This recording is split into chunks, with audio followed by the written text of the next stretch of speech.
500 jar কদু এবং শসা, ঝিঙ্গা, এই আর রইলে যে এই জালি 500 জার আমি কালকে রাত্রে সন্ধ্যার সময় আসছি, আইয়ে দেখি গেছি, সকালবেলা ঘুমবন্ধু টেই দেই আমার গাছগুলো সব কাটিয়ে ফেলাইছে।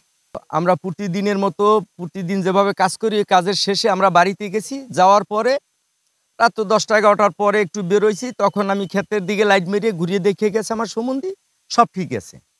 কিন্তু সকালবেলা যখন বাইরেছি যে আমার এই সবজি নেওয়ার জন্য প্রতিদিন বাজারে 2 সাইডে নিয়ে চাউল ডোল কিনে সংসারটা যেভাবে প্রতিদিন যেভাবে চালাই ওই প্রসেসিংয়ে বাইরেছি। বাইরে আইসে দেখি আমার লাউ গাছের সমস্ত লাউর অর্ধেক করে কাটা। তখন বুঝি নিয়ে যে গাছ কাটছে। পরে দেখলাম যে একটু রৌদ্র ওঠার সাথে সাথে সব গাছগুলো চোচরা দিয়ে যাইতেছে। দেখলাম যে পরে আইয়ে দেই সমস্ত গাছের গোড়া কাটা এবং প্রত্যেকটা গাছে কি পরিমাণ ফল আসছে আপনারা তো স্বচক্ষে দেখছেন। আর আমারে এত বড় ক্ষতি করা কেন কে করছে জানি না। কৃষক তার ক্ষেতের কে বা কারা দুর্বৃত্তরা গভীর রাতে তার সবজি ক্ষেতের প্রায় 4 থেকে 500 শসা, লাউ, ঝিঙ্গা ইত্যাদি ঝাড় কেটে ফেলছে। প্রায় তার লক্ষাধিক টাকার ক্ষতি হয়েছে। সে তো এখন পথে বসার উপক্রম হয়েছে। সকালে এসে শুনছি যে জাহাঙ্গীরের ক্ষেত কাটতে হালাইছে অনেকগুলা জার, 500-600 জার হইবে, যার দাম হইবে ফলমূল হইলে লক্ষাধিক টাকা। আসলে এই কাজ যারা করে তারা সমাজের অনেক ঘৃণ্য মানুষ, ঠিক আছে? এদের বিরুদ্ধে আইনানুগ ব্যবস্থা নিলে ভালো হবে।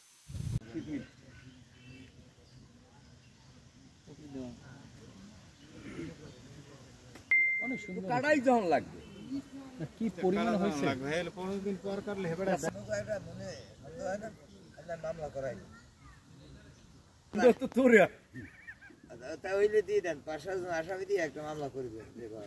আওয়ামী লীগে লাগো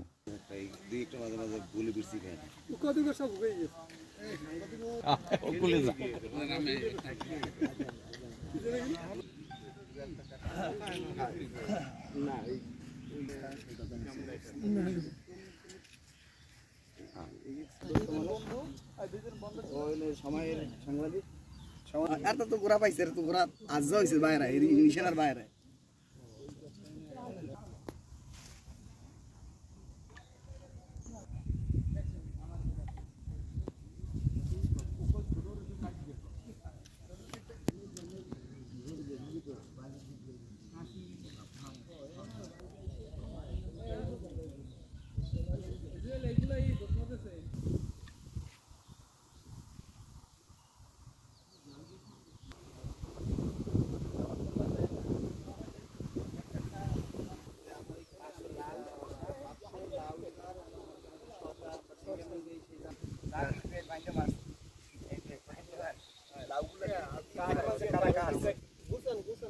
আমি আমার মতো ঘুষান নামাই দূর তোর ফটক তোলে হ্যাঁ দেখান লাগবো না, তুই লাভ জানো ঘুষে